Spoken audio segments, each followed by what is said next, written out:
We're back, gentlemen. Muntons Premium Stout. I know you're thinking that label's top notch, and I'd have to agree. Episode 3 this, so I did the Simply Stout first, didn't I?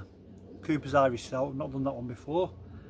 And then this is the Premium Stout from Muntons. Now what I did notice with this, it's 1.5 kilogram can, so you're going to get, you'd think in theory, wouldn't you, a lower ABV, a lower OG certainly, then depending on what the FG is. But when I noticed the instructions there, so if you guys remember from back in the day, UK you probably will, the Wilco's kits, I believe they were made by Muntons, and it's just a yeast. I changed that as the same as the other ones. So what did I do? Flick through here and have a look.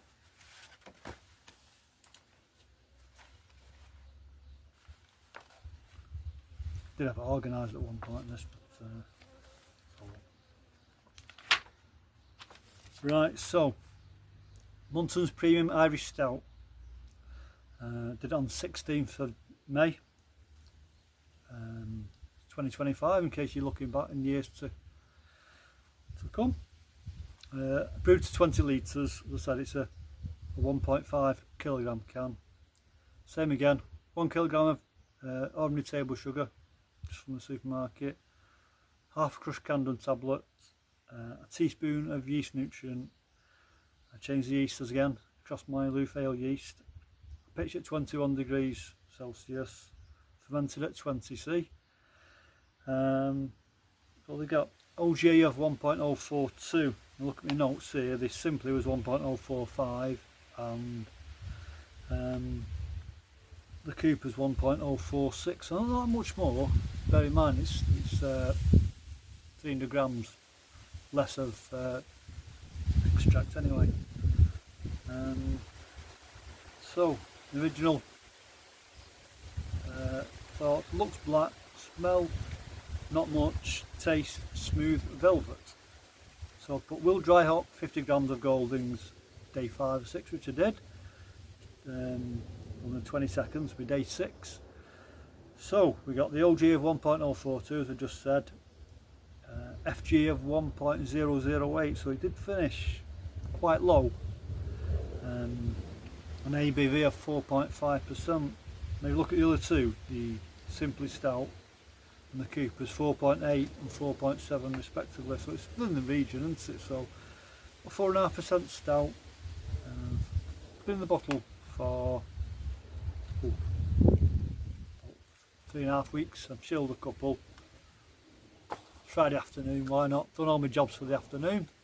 Hope it doesn't rain, my washing's up there. Don't say about my washing, do you? Right, let's crack it open. Ooh. Nice this, nice can of smoke. Same again, 750ml bottle, 1 teaspoon of table sugar for priming. See how I go.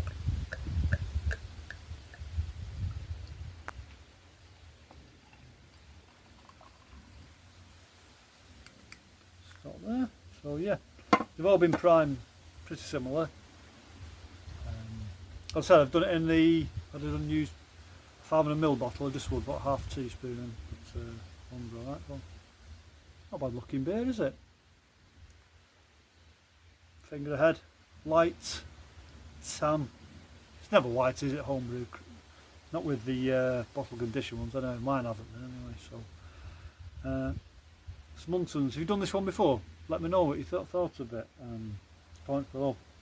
I do need to answer some of the comments from previous videos, and I will endeavour to do that. And if you've not come across the channel before, my name's David. Been brewing for donkey's years, kits and all grains. So want to follow the series, don't forget to subscribe and hit that notification bell. Gives a thumbs up while you're on it. So let's go for a smell. Do you know what? There's more aroma. I don't know why, but there's more aroma to that on the other two for some reason. Only saying 50 grams of Goldulings hops. So whether, I don't know whether would the original OG change the aroma regards to the alcohol content. I don't know. Let's dive in. Cheers.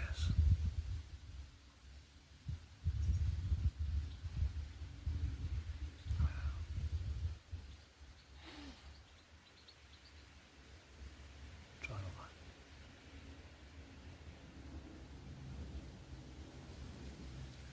Quite light for a stout. Finish. Don't think as good as the Simply Stout, which I got an 8 out of 10, didn't I? It's decent enough.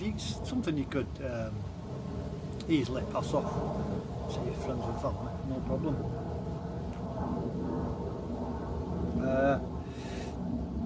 I think stout, there's 2 types of beer for me that are perfect for home brewing, and that's stout, because don't mind get sediment in there and see through it anyway, are you?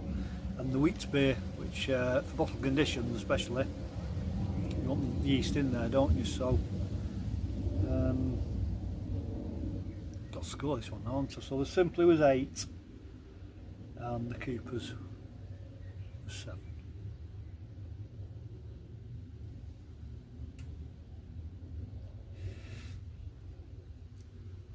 It's nearer to the Simply than the Cooper's Irish Stout. I actually think it's better than the Irish Stout. So I'm just going to split a difference when I call it on a 7.5 from 10. So if you've done this one before, let me know what your thoughts of it were. So that's the 3. I had to get this one mail order. This is Malt Miller. So I've got the Better Brew. I'm going to send off online. My stock shop doesn't stock that one, unfortunately. They'd probably get it in if they asked them to. And I might do that actually. But yeah, for a budget kit again, that's a good beer. Again, this was Malt Miller, so it would have been cheaper than most home brewing shops. But I do like to support my local home brew shop if they've got it in what I want. They haven't always. And the only thing I tend to not do is the local shop is buy a 25 kilogram sack of grain if I'm doing all grain, because it's too expensive. I expect it to be a little bit dearer than the online store, but not that much. No, they could knock it down a bit, I'm sure. They're making too much on that, so that's why probably people don't tend to buy. But the great thing of it is now on the Friday night, they open late on a Friday night, so I know if I need a little bit, some crystal malt or something, or a yeast or some kind of additive, I can just nip Friday afternoon if I want to brew it early Saturday morning. So we'll leave it at that. About 22 degrees here today, a lovely day, nice couple of days actually.